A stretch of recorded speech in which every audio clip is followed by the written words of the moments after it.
Welcome, BBCers, to episode number 141 of the Broken by Concept podcast, the number one League of Legends SoloQ informative and motivational podcast.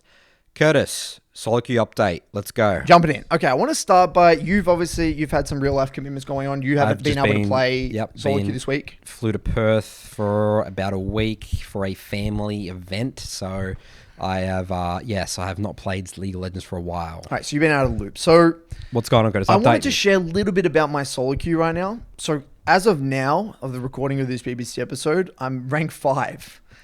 Right, rank 5 on the Solid Challenger ladder. Which is how much LP? I think it's like 1,090 or something like that. Yep. Now, there's a few things that I want to talk about. Why have I managed to get so high, and what's worked, what's not worked. Quickly, two things that I want to point out. Number one, I think the LP changes, like we kind of spoke about briefly when the LP changes came online, is that it benefits process-oriented players. If you are playing games with intensity and you're playing really focused League of Legends, you get rewarded for it. You don't need to play a significant amount of games to get a considerable amount of LP now. If we transpose my exact amount of games played with the exact same win rate last year, I wouldn't be this high because I just simply wouldn't have the raw games, and I'm not able to play many games right now because I'm running the mid lane school and the mid lane academy right now. So this whole new LP changes really benefits, I think, us way more than we anticipated because of the high intensity, good quality games. And if you're winning games, you get rewarded for it. Really that simple. And if you're losing games and you don't have a process, you get punished hardcore. So I think that's one thing. Going on tilt sprees, and that's why we love our 3-block process, because it reduces... It's even more relevant now, in my opinion. It reduces the tilt spree just a lot. Huge. The second thing, I think this one concept is probably the most important thing. So in League, I like to talk about how climbing, there's two things. You're simultaneously trying to get better at the game at every single point.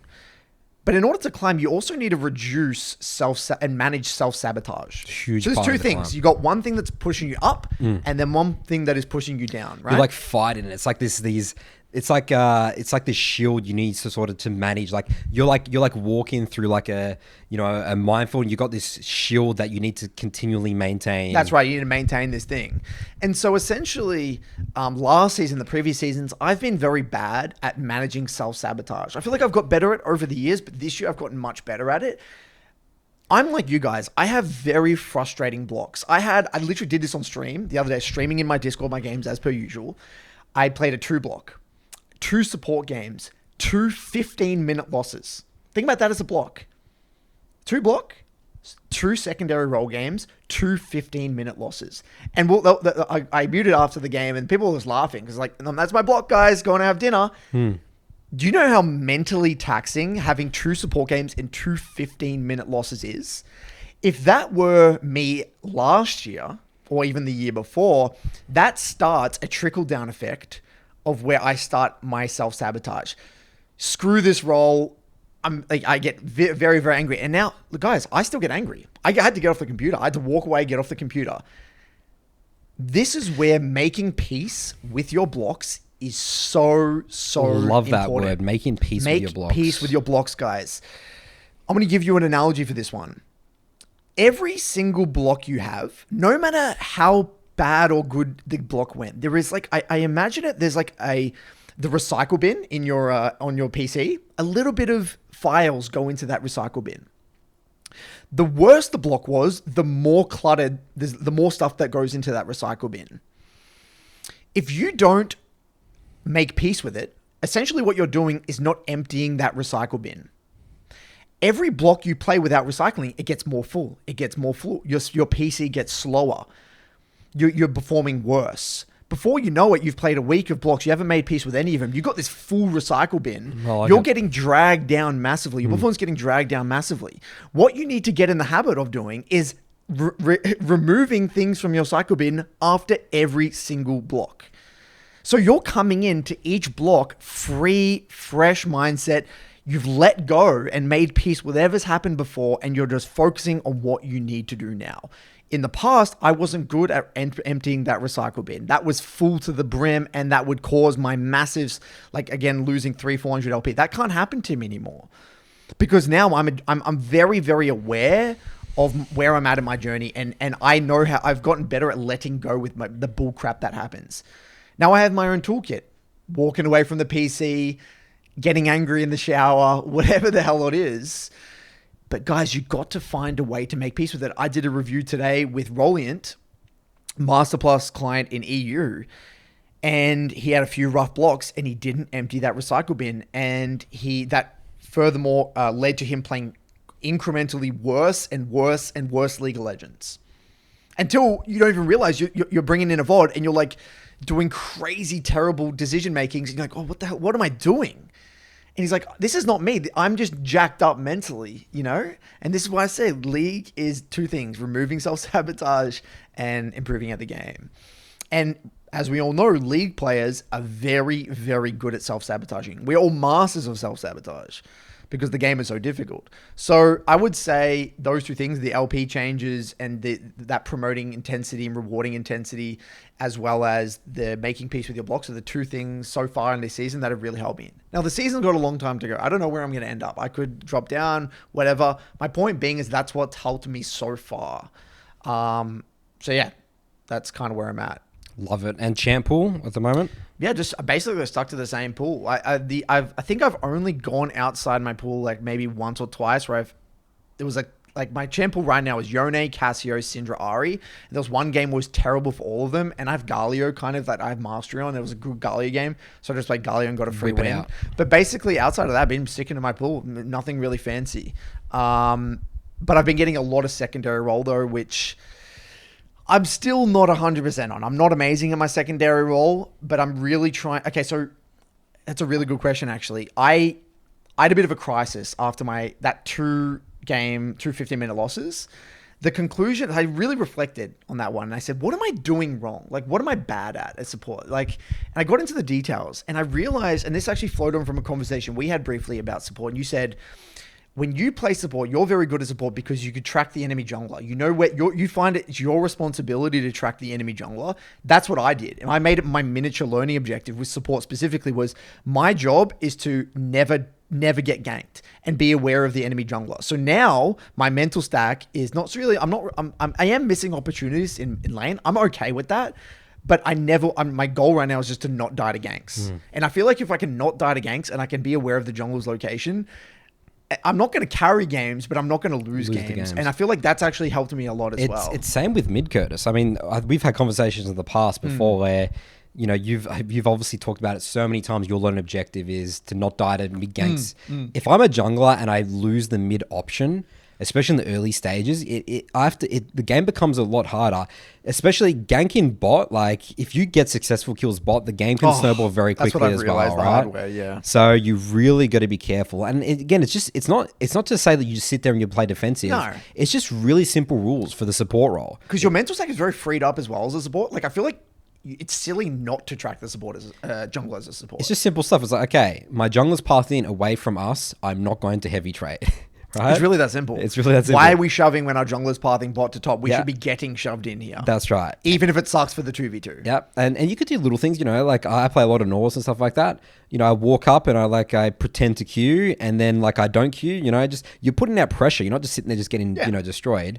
And then, you know, you got the level 2 gank you sort of got to be aware of, the level 3 gank, the same side. I'm obsessed with now preventing just getting ganked. That's it. Yeah, it helps a lot for the game. That's helped It's like invisible, you know how we talk about invisible things that you're doing? It's not anything fancy. I'm 0-0-0-0-0, but we haven't lost the game for our team. So, yeah, I think... that's helped me a lot specifically, I would say. So, Curtis, we're going to be coaching support soon at this point, dude. Take Cupcake's job. I have like a 65% win rate on my Nautilus, dude. Like your support's good, man. Your support's really good. I genuinely, when I'm in a game and I'm versing your support, I'm definitely terrified. Like, I know that you're going to roam mid at some point. And you did this really good gank with me once, I remember, where I think you hex flashed or something, and like you were in the side lane mid bush, and there was no idea I would have known you were there. And then you got this really good gank off. And yeah, I'm impressed with your support, Nathan. Really, really good. Okay, so I want to start by talking about giving up. I want to see what you make of this. I'm not going to say his name. Okay. Someone in the MLA recently gave up. I'm going to... So does gave up mean gave up on improving, quit the game? Gave up on improving.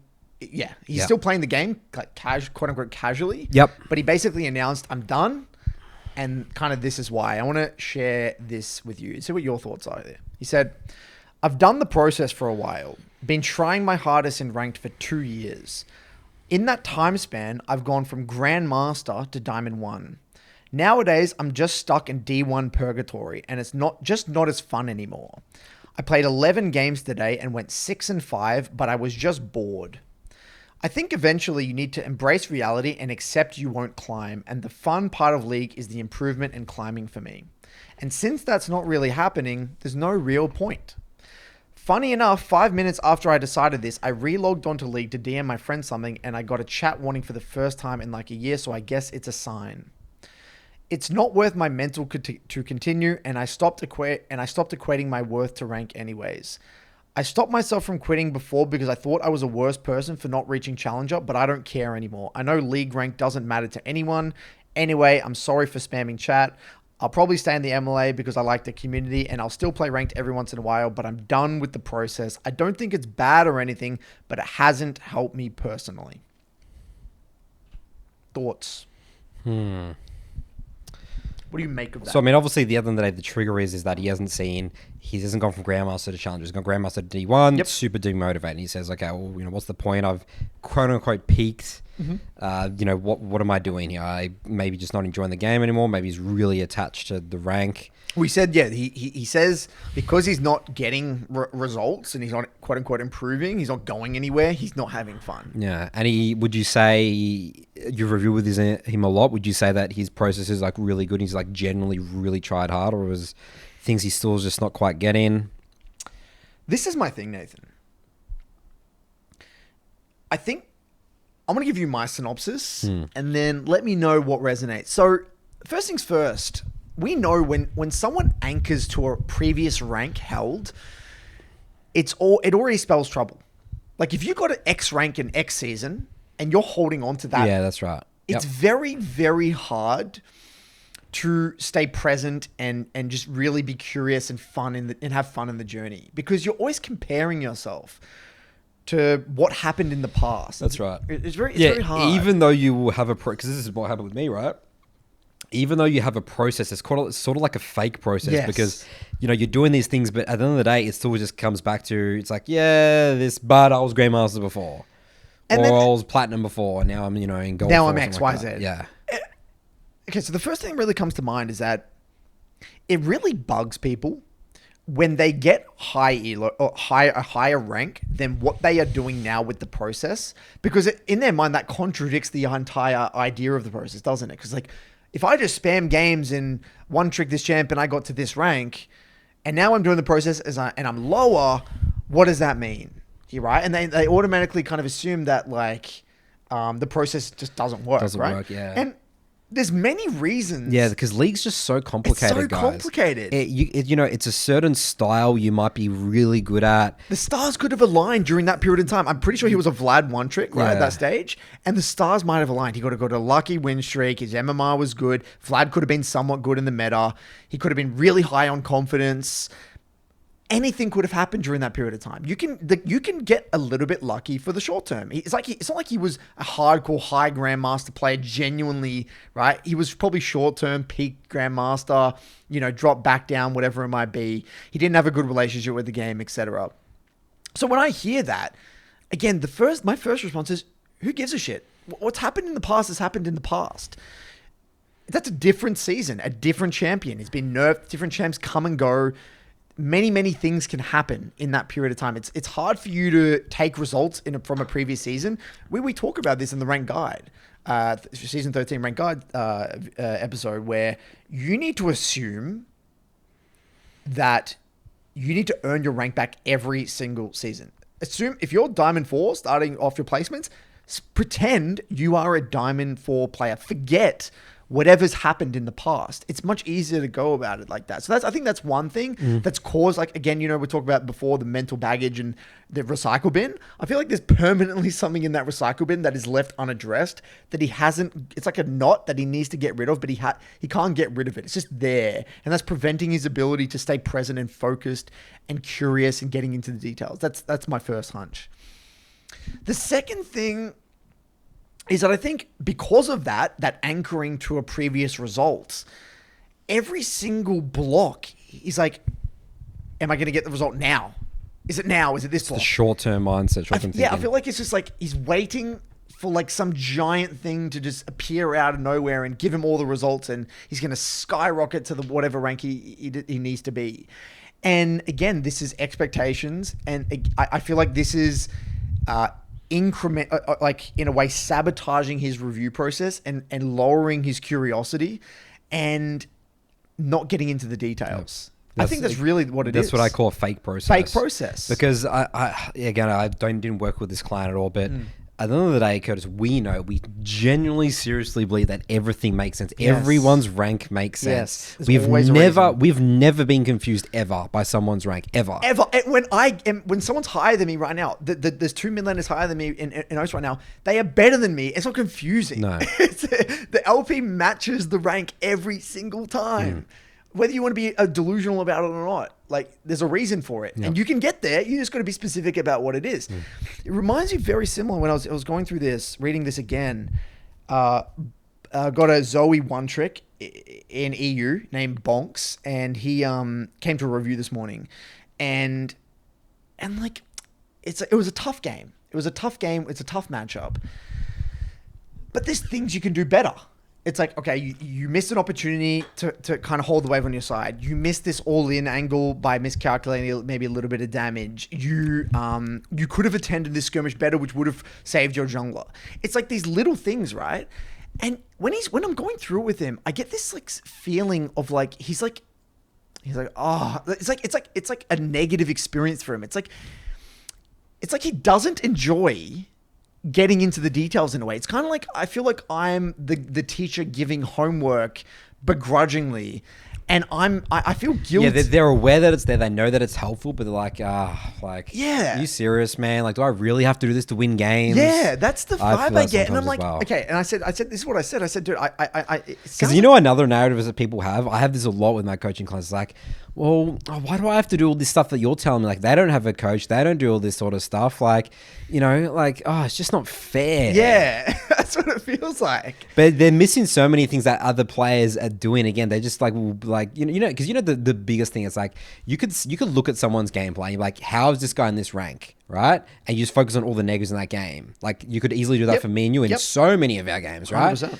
But then, you miss the games that they're doing really good stuff. The consistency's there. That's right. They might look shit in that game, but they're obviously doing well in the majority of their games. You just don't see it. Yeah. But yeah, and then what I said to Ponks, I said, I understand you sound very exhausted. I said, dude, okay, yes, this is hard, right? This is hard. But you're a Zoe one trick. If you're not curious about getting into the details like this, you're just not going to make it. So either you want to be curious and get into these details with me, or you don't. I can't make you do it, right? We can sit there and be like, oh, yep, well, hard game, moving on, or we can sit here and be like, how do we contribute to this game? So what are the small things that we could be doing better? And if you don't find those if you don't find that fun, that journey, or like, if you find that exhausting, if you find that unfun, like getting into the details and trying to problem solve, you're just not going to make it, in my opinion. You're simply not going to make it. And we can't make people do it. So, at the end of the day, I think with this guy who, dropped out, it's like, I think it's kind of a little bit of that. It's, they find that whole curious problem solving mindset exhausting. And I think it's only exhausting for them because in this case, he's tied to X rank and he had expectations probably of what rank he would be in a certain amount of time. Like he probably thought, okay, I joined that program. I did this process, surely I'm going to be this rank. But every single time during he's doing that fake process, he's not really going anywhere. Yeah, that's just what it is. And the other thing as well is like, if you're, Vlad has a very specific style as well. If you're getting Grandmaster with Vlad, you talk about mid lane fundamentals, talking about no you matter don't and teach stuff the like game that. holistically. So like That's right. you really question. It's like okay, that's cool. He was genuinely obviously a Grandmaster Vlad Yep. player. Yep. But that's it, Grandmaster Vlad player. Maybe there's lots of aspects of the game I was missing a lot. Yeah. And that should be the exciting part. And I want to tie this back to that that female challenger player that we covered in a previous episode. I know she's not challenger now. I think she's like master tier now, but I still think she's a great case study because she is consistent. Yep. She consistently plays every season in Master Plus. Yep.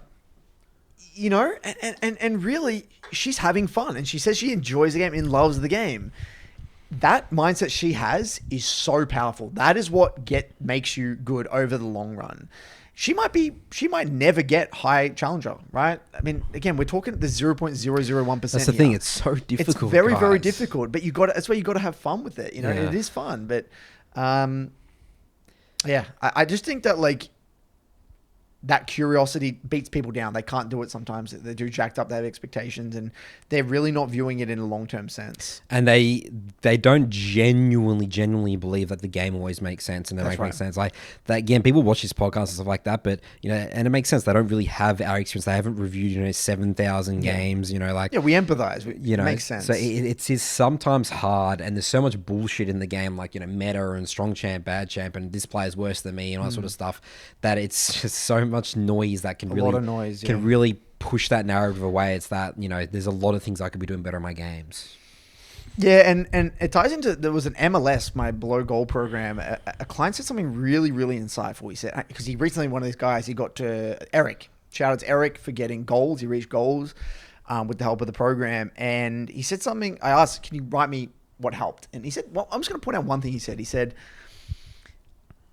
I had to adopt a blind belief that it was going to work. I had to adopt blindly believe that if I can just get into the details and consolidate, like look at what happened, why it happened again and again and again, I would build some sort of muscle memory. There'd be some mind-body connection thing happening. And that would make me better at the game. My intuition would get better, and I would be better at seeing things, and I'd be able to execute on things better. I don't understand how, he said, I didn't even have to understand how it worked or why it worked. I just had to have a blind belief. And when he just bought into it, he said, that's when it all clicked. Like when you have to blindly believe. And that's what's hard about like this thing that we talk about. Like, I feel like there's 3 phases. There's someone that has never tried it before, what we're talking about, like curious, getting into the details, and they have no idea what to expect. And they're actually doubting it. And they're like, oh, this is probably bullshit. There are many reasons to believe it's bullshit, right? And they don't even try. Then there's the people that have a crack, but you can tell they're not fully bought in, and they struggle, and they do the fake process, and they don't get results either. And then there's the people that blindly believe. They don't even understand how it works or why it's going to work. They say, all right, well, nothing else working. I've hit rock bottom. I've tried everything else. Might as well do it. And then those are the people that if they can just get that little bit of result with it, it all clicks, and then they get that momentum, and then they're rock and rolling. But getting to that stage is hard. It actually is really hard because learning how to review is fucking hard. Reviewing is hard. It's a skill that takes a long time to develop, and it's very uncomfortable. So I understand. I do understand that. But yeah, that blind belief is that leap of faith is the hard bit. We sound like a church in a way, Curtis, don't we? The leap of faith. It is a little bit of leap of faith, right? And that ties into something else here, which I thought was interesting. I had a client, not going to name names, who joined, and then he basically canceled his subscription straight away. And I said, he's like, oh yeah. I'm like really curious. Why is that the case? Like you spend all this time getting in, and then you've already basically canceled your subscription. I'm like, what's up? And he said, yeah, I'm just going to join for a month. Let me get the quote here. I'm just going to join for a month and then see if I get any noticeable improvement. And when I see that, it's very interesting because, that mindset, it's like, I've got this amount of time, this month, this very short time frame. It's like, what does that mean? What is noticeable? Does noticeable improvement mean like a lot of LP? Does it mean that some matchups now? Like, my point being here is that that's your approach to league and improvement in league, like I'm just going to try this for like 3 weeks and then see, and then if I don't get this massive improvement, then like it's a waste of time. I feel like you're probably not going to get much out of our program. Yeah. You can't have that mentality. It's like the expectation. So what's an analogy? If you go 3 weeks it's like going to the gym. It's like signing up to the gym and he's like, okay, I'm going to go to a month, and if I don't get, significant results, if I don't have a six pack and all that sort of stuff. It's like, yeah, my point being is that's okay. I understand. You got to have something, take something. I'm not saying you're going to get no results. There is going to be learning there, and you're going to definitely improve in that month. There's no doubt about that. But it just makes me wonder, what does that look like? I wonder what that amount of improvement is for them to make it worth it in a way. Like what's the mindset there? Is it like a rank? Is it like climbing 100 LP, 200 LP? What does that look like? I just don't really, all I'm saying is that I think it's a dangerous mindset to have when this is a long-term journey. It's a marathon. That's our belief. That's our belief. I guess your problem is that you think, okay, well, this is not really how the program works. Is that it? Yeah, because again, I'm going to step through how it typically works. Someone comes in, they'll get a review 2 weeks in, takes them to figure out what's going on. They get a review. I set them a learning objective. Right? Now at this point, they've only got 2 weeks left in the program, right? I've set them the learning objective. If they're a full-time worker, they're playing probably 15 ranked games a week, so 5 3-blocks. So they've got now, across 2 weeks, 30 games to improve on this learning objective. You're really, and by then, and they've probably had to fix their champ pool as well, not much is really going to change you're just getting started. Like a month in, if you get the learning objective set, we fix your champ pool, we get you set up with a process. If you leave it a month, you're just leaving as the process is just about to really kick in. Oh yeah, I mean, I would say sometimes even longer for some of my students. It's like 3 months or whatever. Right, that's my point. So like, I feels like, again, I feel like the time frames there is, and that's why we make the program cheap, right? We make it cheap for that reason. We want people to come in and, our program's at $30. Mine's $30. I don't know how much. Is it? $25. It's for coaching and this whole platform. I think it's so cheap. That's why because we want people to at least give it a real crack for at minimum 2 months, just so you can. And then if you get no results or nothing changed after 2 months, then that's fair enough. I understand, but it just feels like it's a little bit weird when I get those sort of messages. And I just wanted to like really frame it and really push again the idea that it is a marathon, not a sprint. You're not going to see some miraculous. I don't believe in the whole. Here's a strat. Here's a sick build. He's a sick OP champion. You're going to play it. You're going to get a bunch of LP. Great. That's not our belief. That's not how we believe in. That's not what the process is really about. That's not how we've improved at the game either. It's nothing been magical. No, there's nothing magical. It takes a long time, a huge process, chipping away at things, breaking down narratives. It takes a while, guys.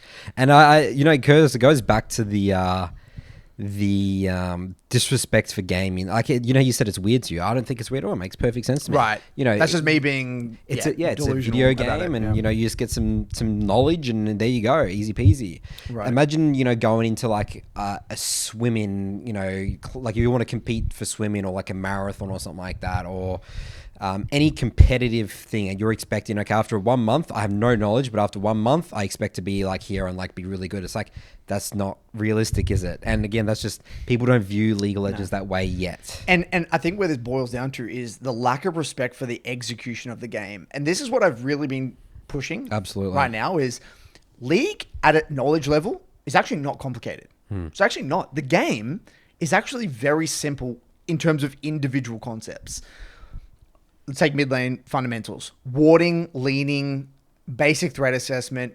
Like, if we break down each of these as individual concepts, they're really not that complicated. You could write it all in a book. Very simple. But connecting them, the mind, thing, the execution, building the muscle memory, it's so hard, guys. Like, really hard. Like, I talk about, why I don't really teach 3 stacking, the concept of 3 stacking in my below goal program. 3 stacking meaning a level 1 strategy, we stack 3 waves, right? So let's say you're playing Victor into Kiana. 3 stack is you would kind of like last hit and then build a 3 stack wave into the enemy and bully them under the tower. That is a very advanced concept. Not because it's complicated at a theoretical level. The execution involved in that is hard. You got to be able to posture aggressively to push them off the wave.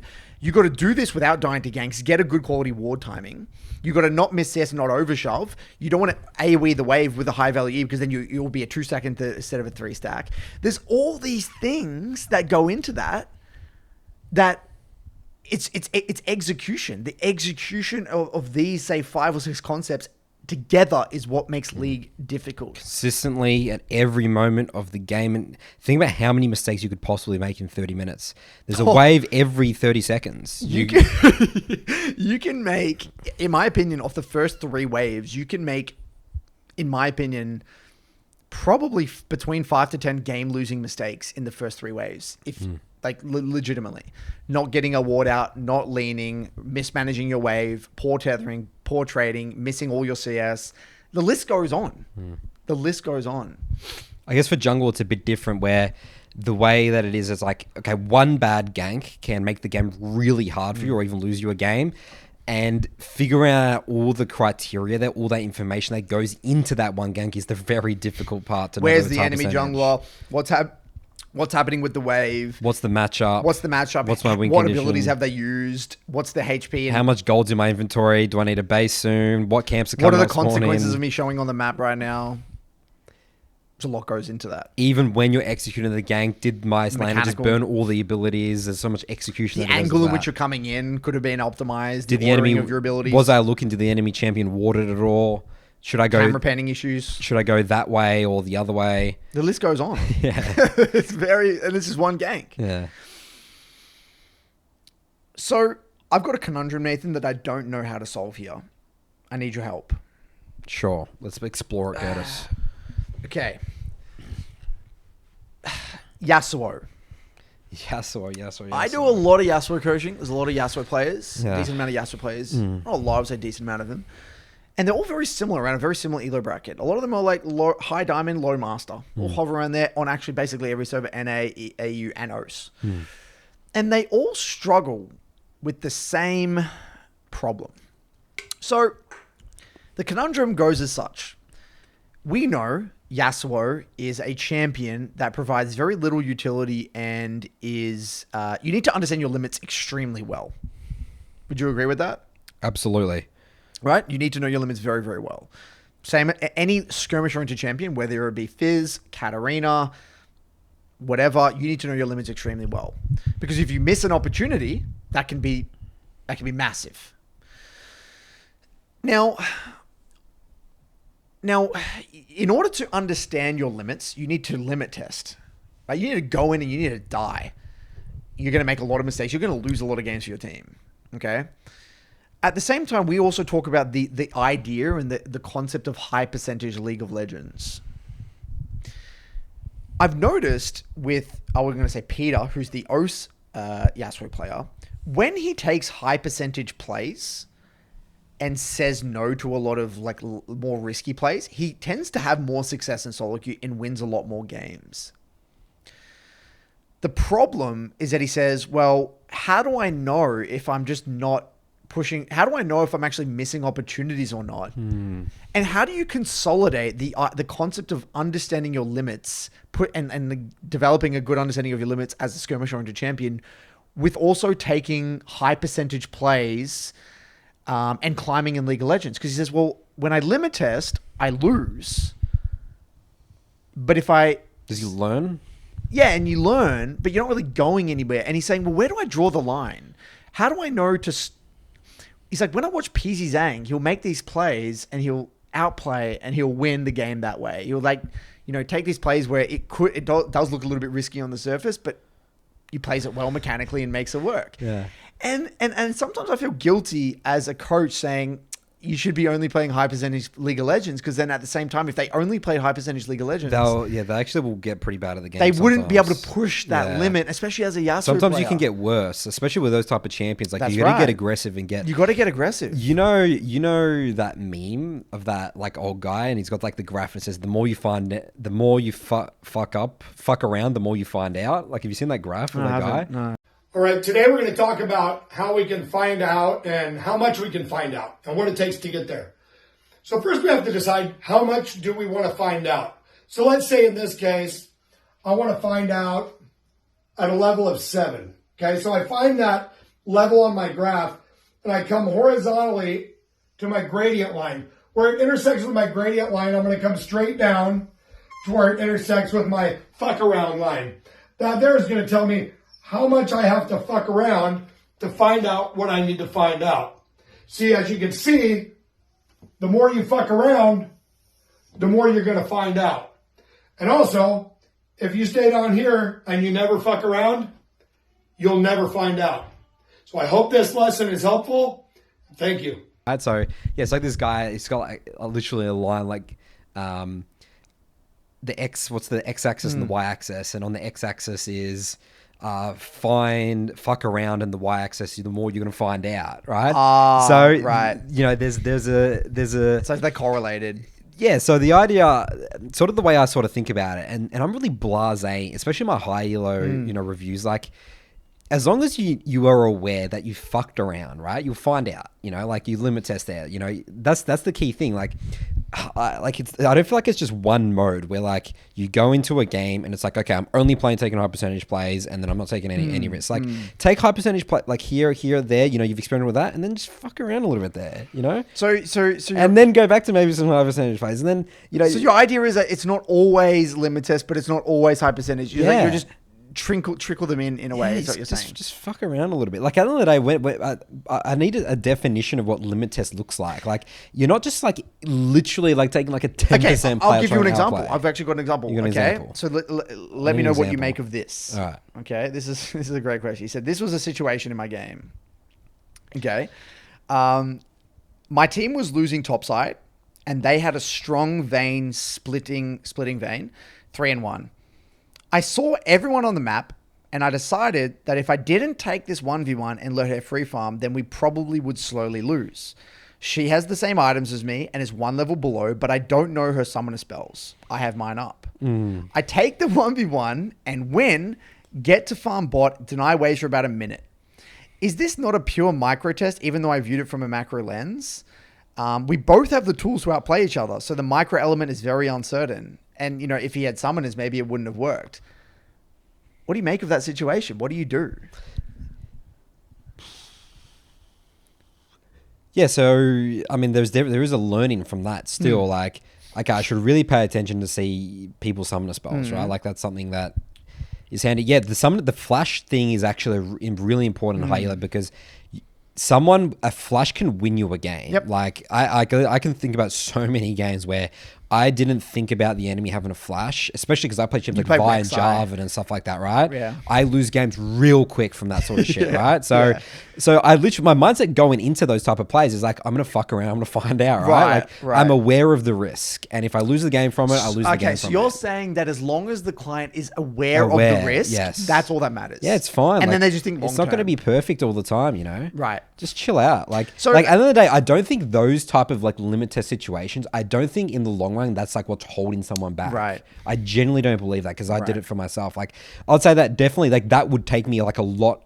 If I was to really properly track summoner spells and stuff like that, that could take me another 200-300 LP. Right. But yeah, I need to be aware. Like I have to take that agreement saying, all right, Nathan, you got to really fucking focus on this. And sometimes I get a bit lazy with that sort of stuff. So in a way, what we need a word for this, because I feel like we're missing a word in our league vocabulary here, where you call it, what'd you call it? Like fucking around or something? What'd you say? Fucking around. Yeah. We need a word. It's like situational limit testing, or occasional limit testing, because you can't limit us every single millisecond. No. Right? You don't want to take low percentage play. You will just lose games. Yeah, maybe it's like 2 or 3 limit tests in that game. You're good to go. Yeah, so it's like a limit to it. It's like, okay, you're allowed 2 or 3 a game, and they may lose you the game, they might not, but you got to do that in order to improve. It also depends on the situations in the game. Like if you feel like you're bleeding out, right? Right, it's a good quality limit then, test. fucking limit testers, have a crack, like, But if you're really, at the end of the day, the general rule of thumb, Curtis, is that if you're really far ahead, you don't need to take that many risks. Like, you can just play really structured, good League of Legends. And then let's say when the game's even, if let's say PZ Zhang or something like that, like that probably you'll see a lot of the VODs where, or even maybe they're a little bit ahead, he doesn't need to do this, but he does it anyway, right? But they're not like, again, they're not just blind. It's not blind. It's not blasé. I'm going to do this, and I'm completely unaware of the risk. They're aware that is probably a limit test. And this is where reviewing is so important. Yeah. And your journey, having more fun in league. I'm well aware when I lose my team games. It's very simple and obvious to me. And I literally going into the situation I wish I knew this guy had flash. And I literally visualize in my head the moment that person flashes, I instantly know I've lost the game because I was prepared for it. Sorry, just something came into my mind that was really funny. I just got to share. I was I was watching recently a 1200 LP Chinese Rumble VOD, right? I get into the VOD. I was curious with Rumble right now, and in the first few waves of the lane, he was alt tabbing and finishing his poker. His poker hand. Yeah, and I was just like. This just goes to show, some of the these high level, they're just their level of just he's alt tabbing, finishing his hand, and laning. He's just fucking around. He's fucking around.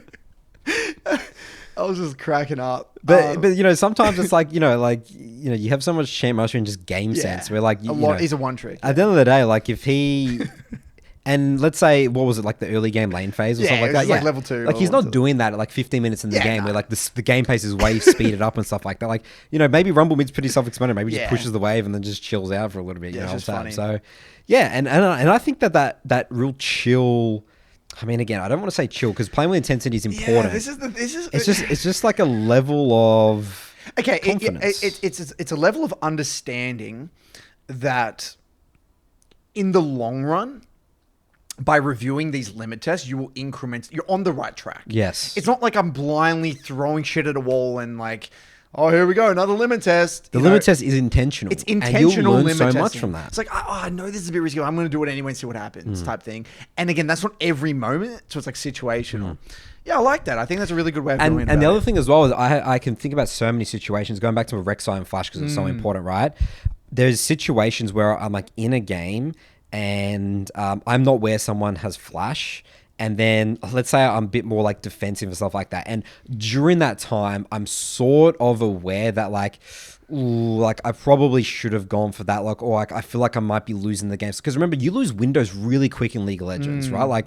If I miss an opportunity 2-3 seconds, I might just hesitate a little bit and then I miss the window.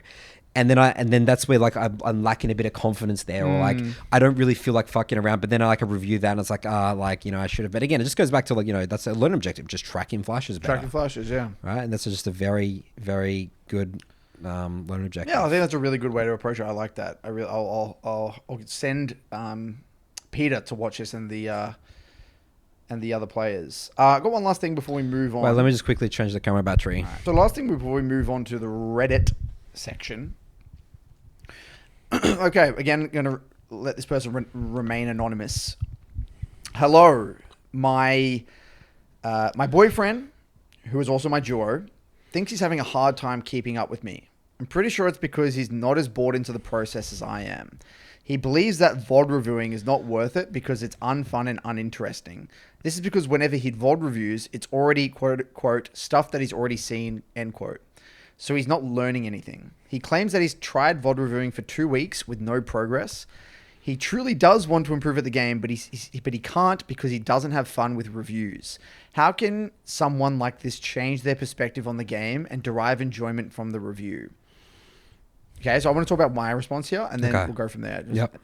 I said, you can lead a horse to water, but you can't make them drink. So what I suggest is let him hit rock bottom, wait until he's left with no other alternative, and then at that point, he will review because nothing else has worked. That's typically what I say. He'll plateau for months and realize he isn't climbing, then the frustration will build and build and build until he's desperate to try anything. Then the response I got was, he's already not climbing. He doesn't view reviewing as an option because it hasn't worked and therefore won't work, and it also isn't fun or interesting, so it makes no sense for him to do something unfun for his hobby. Then I said, then that means he doesn't want to climb. SoloQ is not a fun, casual activity. It's a very intensive hobby. I don't think SoloQ is what he's looking for if he wants a fun, casual hobby. That's like saying, I want to casually, on my chill nights, learn Mandarin. He needs to probably switch games from the sounds of things or just play League casually, e.g. not play to climb and play norms. What's your take on this? Remember that episode that we did? We talked about that. There was that quote from the Olympic athlete saying, from one of her coaches, he said, it's 30-30-30 rule. So 30% of the time it's going to suck. 30% of the time you're just going to feel just fine, just averaging 30% of the time you're going to have a great time. That's competitiveness, guys. That's the competitive nature of things, right? League's a competitive game. And you just need to be aware of that. Like, it's just your type of person. You're competitive. When we say we hate losing, but it just comes with the territory. Like, it's a competitive game. It's a competitive game. Like, yeah. Again, I just bring it back to the way that people view video games and not understand how League's different. It's not just you go on and you play Valorant and you just chill out and you just will rank up and stuff like that. Like, it's just not the way it works. And that's how it should be. Otherwise, when people always say like, I want to have more fun in the game, it should be fun. Then no one would play League. The if game it was that easy, instantly, no one would play it. Those are the games like the MMOs, like New World, that everyone had fun in the first month or so, and then everyone quits. Like that's why the MMO model was really hard to sustain, because it's hard to keep you educated. It's not really a PvP type game. Like it's those games die. This is the. I guess it's the League being quote unquote unfun and being competitive is the reason it survived 15 years or 10 years. Because it's years. so brutal and so difficult. It's so brutal because it's such a huge challenge. And the reward and the satisfaction of getting better at the game is unlike any other game. That's right. You won't get a high like that. That's right. Or we talk about leagues. It's such a good. You learn how to learn. You build skills, and you're tested all the time, every season. Like it's such a beautiful goddamn game, guys. Yeah, and what I said, the other thing that really come to my mind is that, you've VOD reviewed for 2 weeks. If you've never reviewed before, those were probably shocking quality reviews, and you don't know how to review. Nope. Again, this ties back to reviewing as a skill, right? That's like doing as any difficult skill for 2 weeks, and then oh yeah, this doesn't work, right? I tried learning Mandarin for 2 weeks. I can't speak the language. Doesn't work. Yeah. No, it's hard. It's a skill. It takes a lot of time and energy and practice. And if you don't find getting better at the game enjoyable, then again, SoloQ is not the game. You don't really want to do it at the end of the day. Like you don't want it. We can't make you like do it. The thing about how many rough months or weeks we've had in League of Legends that we've just been miserable with the game or like playing every day. But I will do anything to figure it out. I want to figure this out. That's the fun part, and it's painful, but it's the only way. It's necessary. But anything worth doing is a little bit painful along the way, right? That's right. That's what makes it satisfying when you end up achieving something at the end, right? So, what I said, again, I genuinely think he needs to reconsider why he's playing the game. What is he looking to get? If you're looking for a fun, chill, casual game you want to play on a Friday night, that you always get rewarded for whatever you play do. COD Zombies or something. It's not. You'll play Fortnite. You get a participation award. Yeah, it's not the game for you, right? And I just think that people got to be honest with themselves. This is why we say as well, some people should quit the game. We tell people, I've told many people, League isn't for you then.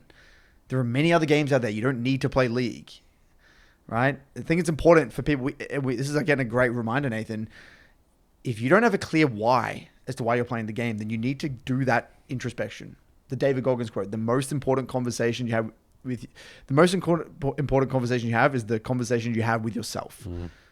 And him hitting rock bottom, that's when you will really get tested. Like, okay, do you want to do this or what? Because that's going to be, that's a tough conversation you're going to have with yourself. It's a tough conversation you're going to have spot on. All right, ready to move into our Reddit section, Curtis? All right, here's another post from Summoner School. This had 200 upvotes at the time, and it's funny because this is talking about quitting again. Excellent. On the cusp of quitting, but I don't want to. Hello, I've been playing for about a month, and well, I'm not improving at all. I had a game today, and I was pretty much a huge burden to my team. We ended up winning, but I didn't contribute to our win at all, and it made me question if I should continue. I watched LoL content for beginners and tried to learn the game in general before ever queuing into a game. But I'm just now realizing that I have anxiety now whenever queuing into a game because I'm scared to disappoint the 4 other people who probably know what they are doing. I thought just not thinking about it and playing would work, but shotgunning myself into games is apparently not working. I'm considering going back to square one and reviewing content before queuing up again. I'm just scared that I'm going to be so anxious to queue into another game and ruin the fun of others that I'll just quit for the sake of others to have fun. I'm sorry if this type of post doesn't... yeah. Wait, so he's played League for 1 month. Right, so he's brand new to the game, essentially. He's queuing into draft picks. Okay. He's just playing normal games. Yep. I'll be honest, I actually empathize with this guy. I was actually in a very, very similar boat.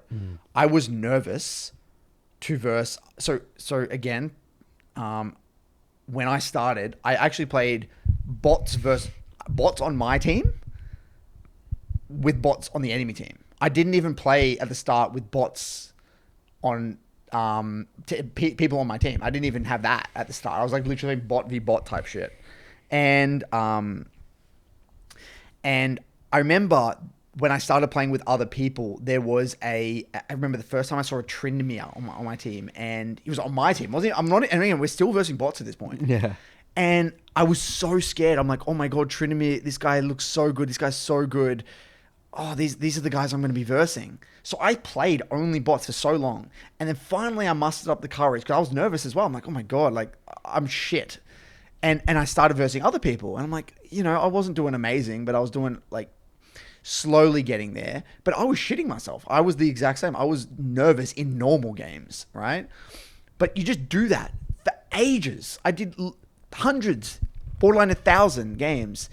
And if you're new to MOBAs and you're new to this whole genre, I recommend playing a shit ton of bot games and then a shit ton of normal games. And that's what normal games are for. They're for noobs who want to go out, have a crack, learn champions, dick around, and int their ass off. That's what normals are for. And don't feel bad about it. It's very normal. And there's only one way to learn something. It's like learning how to skateboard. You're gonna fall on your ass. You're gonna have a cry every now and then. It's gonna hurt. It's gonna be painful. But finally, when you get the feel for things, it will click. And this is the other thing I remind people: you're not that important. People don't give a shit about you. Right? Even if you ruin a game for the team, they're just going to move on. It's not even like us. We play the same plays all the time. I'm doing what you're doing. I'm ruining the game for 4 others in multiple occasions. And you're seeing the same people over and over again. Right? You will never see the same people again. That's right. And even if you did, they wouldn't even remember your name. Yeah. You're not that important. They don't give a shit. They might be angry for 10 minutes. Cool. Again, you'll never see that guy again. He's not in your life. It doesn't matter. He was there. Again, that guy that may be angry at you, he was, whether he wants to remember or not, he was in your shoes at some point as well. Everyone was in your shoes. Yeah. I think I like your recommendation. I would say this guy should go back to just bots. Bots, yes. Bots for 6 months, dude. And to build a way confidence. More bots. Watch all the content. Focus on the champ mastery. Really understand the champion. And I mean, at the end of the day, actually, he should be playing everything. Yes, I wouldn't even watch that much content. I've got a video on my channel about beginners. I talk about understanding what the journey is going to be like. That is okay. But I would just grind the game mindlessly for 6 months more. And you won't be ruining the game for anyone because you're going to win every game. So yep, and have fun with it. Time. And this is what I actually say. This is what I recommend. Until you are stomping bots, if you're not stomping bots, you shouldn't play normal games. Like getting 20 kills a game. Yeah, like you should be literally stomping bots before you play normal games. And then you should be doing very well in normal games, stomping norms essentially, before you go into ranked. Yep. That's personally my recommendation. Yep, I like it. All right, I think that wraps up that one. All right, we're going to be jumping into Curtis's clip corner. Triple C. And welcome everyone to Curtis's clip corner. All right, diving straight in. One quick clip today. This is a Zed. I believe it was plat from memory, maybe high gold. So this is, I'm going to describe the game state. We are 33 minutes in the game. He is 7-3, Zed. Pretty strong, I would say. He got 3.5 items, rock and rolling. He's got a very fed Kai'Sa, 14-5. On the enemy team, they've got like a pretty tanky team. They've got like a Darius who's strong, and a Lowy mid who is very strong, and an enemy Draven that's strong as well. The champ specifics in this case don't really matter. Just to paint you a picture, what's really important is that Dragon is now coming up in a minute. Okay? This Dragon is the enemy's on Soul Point. Are hugely. So this is a very important Dragon. They've got the enemy are on Soul Point. His team, they've got 2 dragons, so this would be their 3rd dragon. Now, to also give a bit of context, they've actually taken the enemy mid lane inhibitor. Okay? So that's really all we need to know. Now, so he's respawning here. Again, dragon in about a minute. Now, if you were to try and contest a neutral objective, we talk a lot about this in both of our programs. We talk about the idea and the importance of mid-shove. Nathan, why is mid-shove important before a neutral objective? Well, firstly, shoving in mid gives you a huge advantage. You actually gain a lot of vision in terms of just the minions, like they're like wards. Think of them as wards. So think about if you push a mid lane, let's say it's not warded, ideally you sweep the lane as well. Wards in lane, you'll notice a lot in like competitive stuff like that. They're really good because it helps sort of alleviate a little bit that mid priority advantage because it's hugely advantageous. Gaining that extra vision, which will allow you, the enemy has to respond to the minions, especially super minions in this case, which will then allow you to move into river, control the river for the objective, you sweep that's where control wards and sweepers come into play, and then the enemy team's going to panic, they're going to walk in, get a pick, or you can just do the dance. You just play for the next wave, and sometimes it's back and forth. Yeah, sometimes it's not as simple as like mid priority objective. No. It's not that simple. So the simple premise, like you said there, was if you gain vision, they have to respond to the wave. Right. If you don't shove mid, they can just sit in the jungle, out of vision, camp a bush, and there's nothing you can do to make them walk out. Right? Imagine it for a second that waves didn't exist. Right? Let's say pretend waves weren't in the game, right? The MOBAs were designed in a way that waves didn't exist. All everyone would do would just camp around objectives. Everyone would just camp around objectives. There'd be no way to get someone out of an area. So by waves existing, the reason waves exist in League of Legends is that so people can't camp. It's something to respond to. So if we shove mid here, coming out of base, we then force them to show on mid wave, and in this case, even because we've got supers, make them show on the map. And also, in terms of the mid vision advantage, and it gives you so much room and space. Like, let's say you've got assassins, you can then flank them from their jungle. It's very scary because you're technically stuck in that little area. Everyone knows that you're in that area. If you're not shown on the wave, then you can start flanking and everything. Let's say the enemy's bad, and let's say you shove out mid, say 50 seconds before an objective, if they say they really want to camp the objective, you can actually just shove down mid. You keep shoving. You can just end the game Sometimes you can actually end the game or get a mid inhib if you didn't already have it. And so fine, we'll trade the dragon off. You can have the dragon, but we're going to get inhib or maybe try and pressure your Nexus towers, right? So in this case... This is very common as well when Baron and Dragon's up as well. Baron and Dragon, any neutral objective. Yeah. So look what happens here. He doesn't ping mid-wave, and their entire team, they're scrambling around. They're trying to retake the jungle on bot side. Yep. So now they're having to face check an Alawi, a Gragas, a Fed Darius, and all of them, the Zed's trying to poke into the jungle here. His Lee Sin and everyone, they're all trying to walk into this jungle blind, right? And the enemy's just chilling. They're camping out of vision. His team's really struggling. This is a complete coin flip at this point. And now Dragon, look at the mid-wave, by the way. If we freeze frame right now, Dragon's, I think, just spawned. The mid-wave with supers is actually near their base, right? Now, at this point, they're thinking, what do we do? They're getting poked by Dravenars. Everyone's scared to face check, so they're already probably on the dragon, but we don't even know because no one can face check. And then before we realize, the enemy just get dragon, and they just got Mountain Soul, and we get nothing. And what I said is that imagine all the way back here, a minute out from the dragon, you spam ping assistance. I'm always spam assistant ping. Every mid wave, I'm basically spam ping an assist. You need to decide. So there's two major things here. Okay, the first one is that a minute out from the dragon, you need to decide whether you're going to contest the dragon or not. That's step number one. If you want to contest the dragon, in this case they should, you need to spam ping assistance mid, and you need to get mid prio. In this case, if you had shoved out mid, imagine, then they're camping in the dragon, just shove down mid. You can maybe end the game, pressure the game. What's likely going to happen is they're going to now shit themselves, loop back around mid to react to the wave, and then you guys get access now into the river, and now you can set up a flank as Zed. And now you're in a very good position. And the game would be very different. You win. I said you actually win the game here, in my opinion. You could easily win this game with a Fed Kai'Sa, and you're a very Fed Zed. You can annihilate that Draven. But there's no way you're ever going to be able to get onto the back line, onto a Draven, not getting mid-shove. It's just impossible. You're just face checking, you can't get on the back line. And so I just thought this was a really great clip to show very practically the importance and the significance of mid-shove before objectives. This is something all of you should do at all ranks, no matter if you're in silver, doesn't matter if you're in gold, platinum, whatever. Shove mid-wave, literally spam ping assistance on mid-wave 30 to 40 seconds before the objective.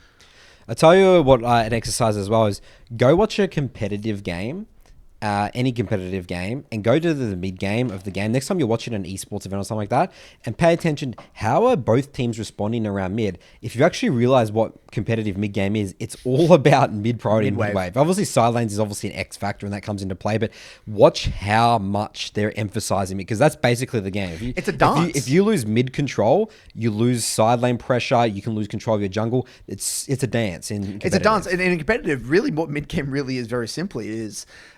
it's both of them are wrestling for river control. That's all that's happening. And the only way to wrestle for river control is by contesting that mid wave. Mid wave, yeah. That's basically it. Yeah. The only time where they're giving mid shove is if they have a split pusher on the other side of the map. And then the split pusher is trying to drag pressure and make them react to the side lane. Yeah. And that will give them mid shove.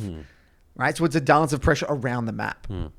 So yeah, great little tip. It's a tidbit. All of you can do it. This will win you games. Absolutely. And this is the advantage when you have an inhibitor as well. You basically had auto mid priority every time. Yep, that's right.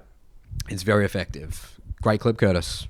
Moving to mailbag. Away we go. Welcome back for Nathan's mailbag. Jingle, jingle, jingle song.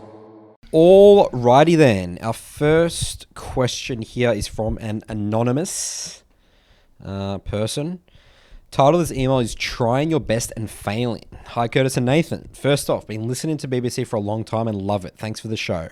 This isn't really about League, but I found you guys give good advice for life in general. I heard Matt's story in episode 139, and I'm happy for him, but unfortunately I've had somewhat of an opposite experience. So to recap that, Matt was really talented at lots of things, right? Yes. And he expected that to carry over to League, but he had a big reality check. Go watch 139 to get the full story there. That was one of your clients. Yep. And someone who's been in my program as well. That's right. So I've never been someone talented at anything, but recognizing that, I've always had to put in effort to get good at what I do, be it League or just life in general. I've always been a hard worker, putting in 80-90% effort when I commit to doing something. About 4 years ago, I took my A-levels, and in the 2 years prior to taking the exam, I believe that I tried my best. The first and only time in my life I put in full 100% effort. I woke up at 6 a.m. and slept at 11 p.m. every day for those 2 years, including holidays, and would study for basically the whole day, of course with breaks, meals, and exercise in between. At most, I took 1 full day off, less than 10 times for these 2 years. Long story short, I genuinely believe there's nothing more I could have done within reason. Unfortunately, I was really disappointed with my A-level results. I felt it was doubly worse knowing you did try your best but simply wasn't good enough. I felt so bad that instead of going to university, I took 2.5 years off study and went to work instead. I'm now finally in university, but I find that I'm not motivated anymore because of that one bad experience. Like if I try so hard again only to fail. Was wondering about your guys' thoughts on this. On a side note, this doesn't really apply to League since there's no real final exam for League. Maybe it worse failing a promo series or not hitting a rank when the season ends despite trying your best, but I'm still curious as what you think about this. Okay, so what's John Wooden's definition of success there? Success is peace of mind, which is a direct result of self-satisfaction in knowing you did your best to become the best that you were capable of becoming. That's how John Wooden lived his life and how he taught and coached UCLA. And we love this philosophy here because there's always better for humans, right? You can fall into this trap of better, more, comparison, more. At the end of the day, if you genuinely believe that you did 100%, if you put everything in, that is where the peace of mind comes into. Like, let's say for me, for an example, right? If I right now was, let's say, Platinum 1 in League of Legends right now, right?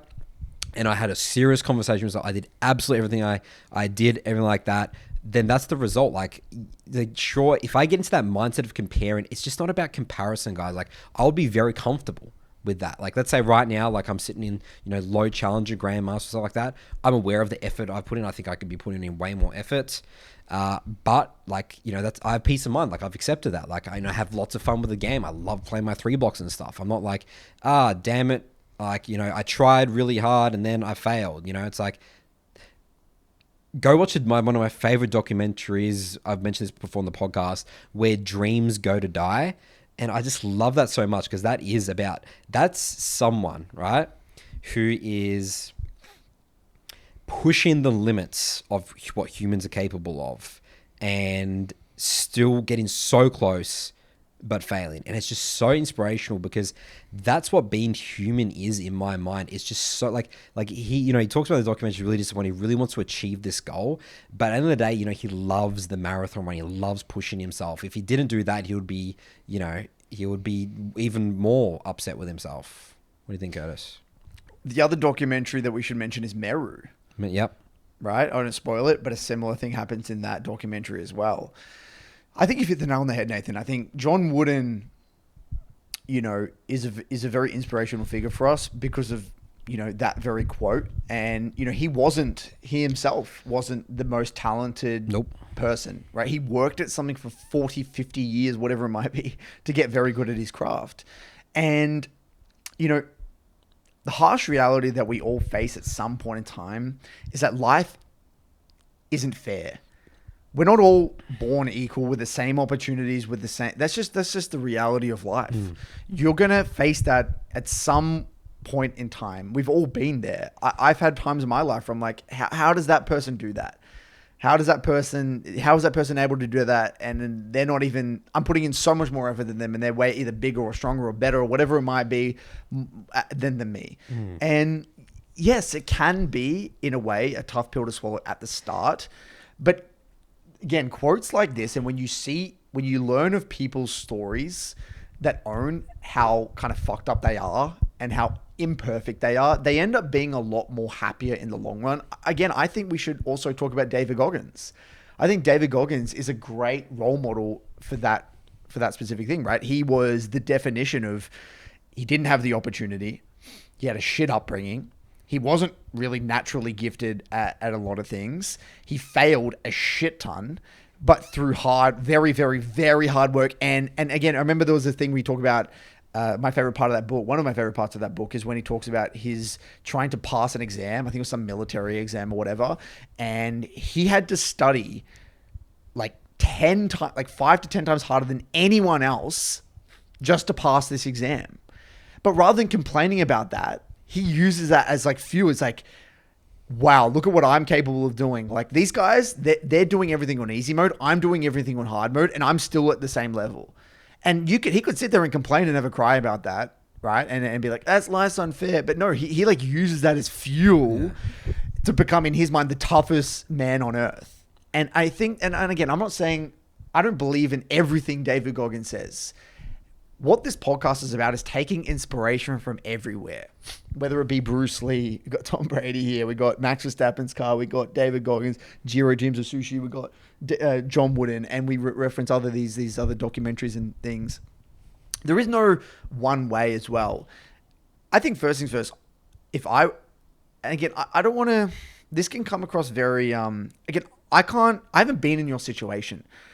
I don't know what it would feel like to do that. So I can't fully empathize here, but I'm going to say I respect you deeply. And I'm actually in a way very envious that you have that experience, to know that you've given your all and failed. Like that is so awesome. So valuable. Like the character arc of your life is it's such an amazing story. Like, and I feel like if you can come out the other side of that with your chin up, and being motivated to just express your best self in whatever endeavor you choose, I feel like you're going to be such a strong individual mentally. Well, that's the thing. He sounds like he hasn't come on the side. He's used that bad experience to say, okay, it hurts so much to fail and trying hard. It kind of also reminds me of the making peace with the failure as well. Like he's got that recycle bin with the thing. Making peace with the 3 blocks, Making peace with the 3 blocks. He's got to do some in-depth, again, tying back to David Goggins' quote, the most important conversation you have is the conversation you have with yourself. You're going to have to sit down and you're going to have to make peace with this in one way, shape or another. And I think that these stories, the documentaries there, Meru, the other documentary, read David Goggins' Can't Hurt Me. I would read books of John Wooden. He has a great one, John Wooden on leadership. Highly recommend that.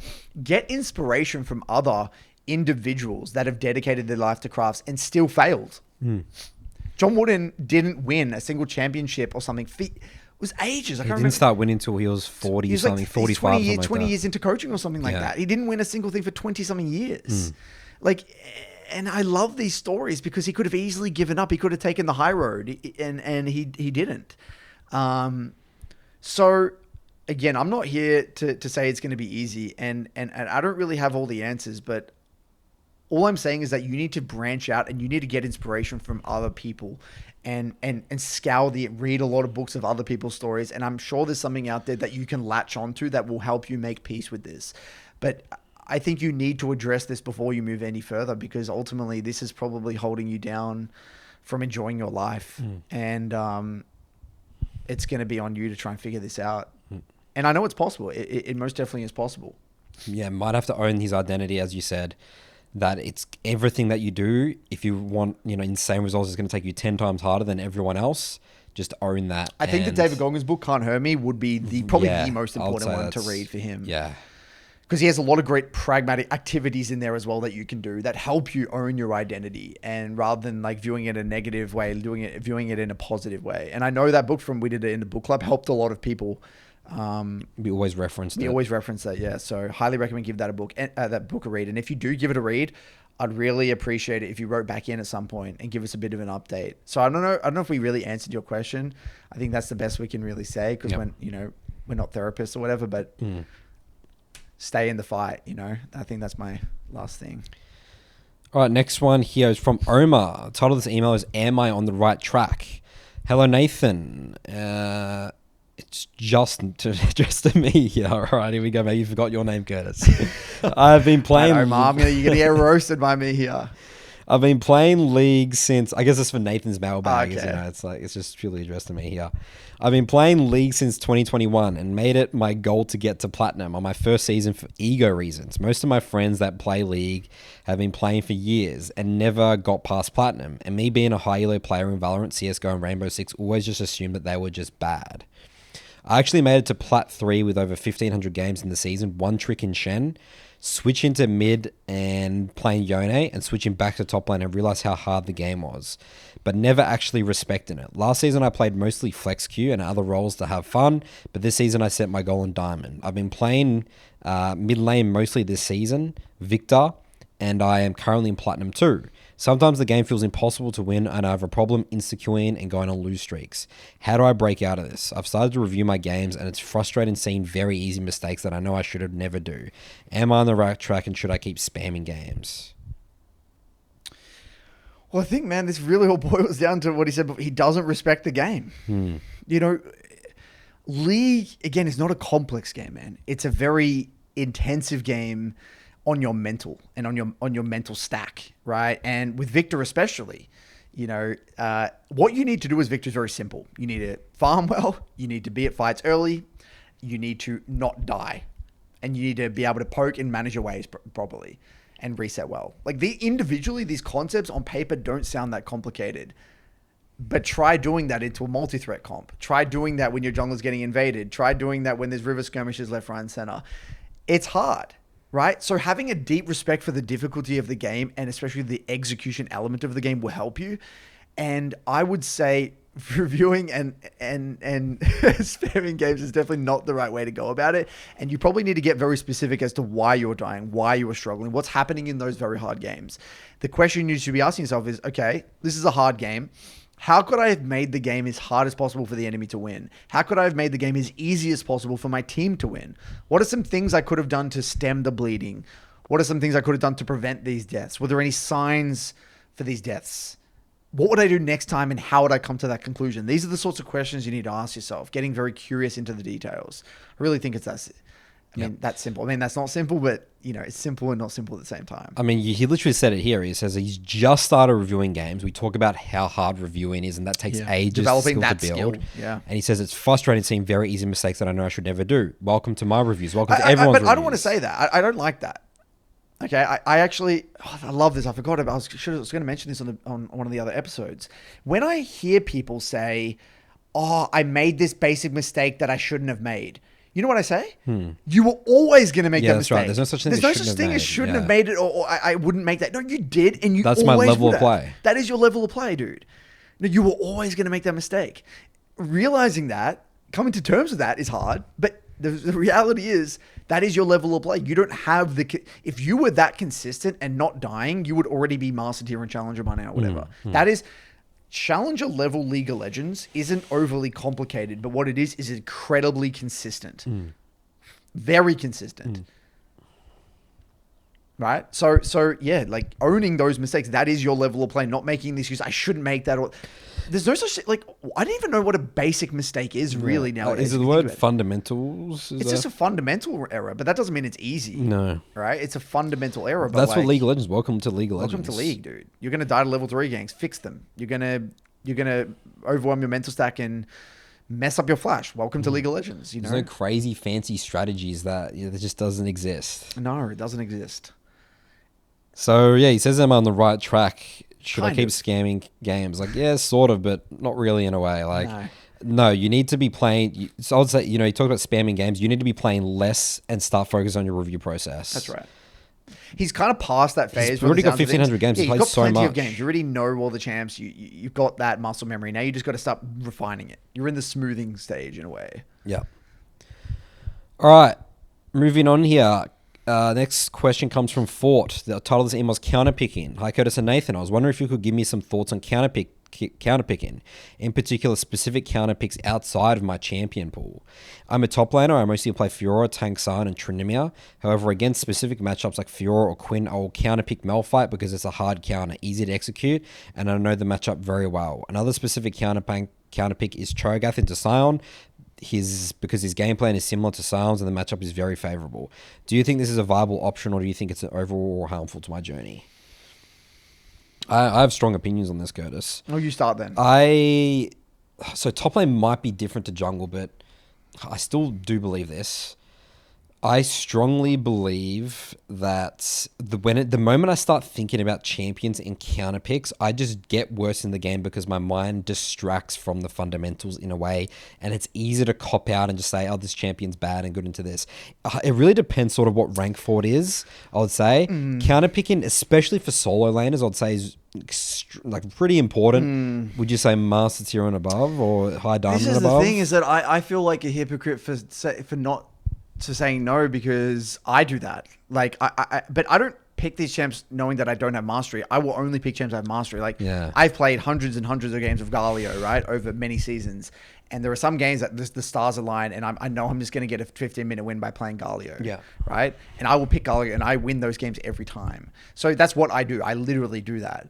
But like you said, it depends on the rank. If that person's in gold or plat, then I'm less incentivized to say that because, like you said, it's kind of like, when people say how like weed is the gateway drug or something like that. Is that what they say? Yeah. Right. And then it's like, oh yeah, it's fine. I'll do weed that one time. And then like, before you know it, you're doing, coke or whatever it might be. Right. Yeah. It's kind of like, if you go down that rabbit hole of, let me just counterpick that game. It's like, but what other counterpicks exist? What other things that I could have in my pool? Exactly right. That's the thing that's scary, right? Yeah. So there are some people that can just have a joint of weed every now and then and not get addicted and be completely fine. Or then some people are going to lose their fucking mind. Go into hard drugs. And go into hard drugs, right? So I don't want to be responsible for you going into hard drugs. Yeah. But you get the point. So if you feel as though you're a disciplined human being and you believe that you do have the champion mastery on those champs to be able to pilot them confidently, even if those are hard games holistically, like say you might have a good Cho'Gath versus Sion matchup, but maybe it's a shit Cho'Gath game overall. If you're still confident in doing your job, then I'll leave that up to you. But a word of warning, that can lead to a slippery slope. That's so again, I can't really say yes or no here. Yeah. It kind of reminds me of the whole dodging thing. It's very personal, like, is it essential for climbing? No. Right? Having that extra champion, but does it help? Yeah. I think that at the end of the day, you have to learn to play your champion in hard games. That's right. Otherwise, you're never going to get good in League of Legends, because easy games, you're not really learning that much. Like, let's say you pick Malphite into a full AD comp. What did you learn that game? Yeah, what do you learn? You know what I mean? Right, so You know, I always say the best that I've gotten is when I played like my Rek'Sai into games that you should not be winning as Rek'Sai or these type of champions. Yeah, So, yeah. you know, again, the counter picking becomes more important the higher elo you are. But that's also the whole point of a pool as a top lane champion. Like Yeah. he said Tryndamere, Fiora, Sion was his pool, right? Yeah. You can play Sion into Fiora. Yeah. Like you can. It's like that's not that bad. Like there's things you can do. I mean, yeah, it's an unfavorable matchup. So you sort of like say, yeah, I mean, you have a pool, and typically you should have a champion that's just okay. It's going to do okay. That's right. The whole point of a champion pool is that, especially when you have a champion pool of 3, you should be able to cover 99% Yeah. of situations, right? That's the whole point of a pool. Yeah, there might be like one champ in the game. Like for me, right, my pool of Syndra, Yone, Cassie, Ari. If someone picks Syndra into me, I actually kind of get fucked. Yeah. So there's that one champ. But that doesn't really happen. You're not going to change your whole pool because of Yeah. like that. And that's the thing. People will play that one game and think, okay, I got to find a solution to Yeah, I'll this just lose that. I'd champion. rather just lose that and then, game, And you then know? they're on hard drugs at that point. Someone's gonna clip that. Someone's gonna clip that, and that's gonna be a meme. You know that. I'm prepared to be memes. Someone's shifting their pool and now they're on hard drugs. Yeah. Oh God, what are we doing here? What are we doing here, What are we Curtis? doing here? All right. Well, I think that's maybe a good way to end Curtis We need to there, end this immediately. because it's getting out of control. All right. Well, that's it for today's episode, everyone. Hope you enjoyed, and we will see you next time. Stay away from drugs. Say Yes. no to drugs. Say kids. no to drugs, kids, and stay in school. That's right. See you next time. So silly.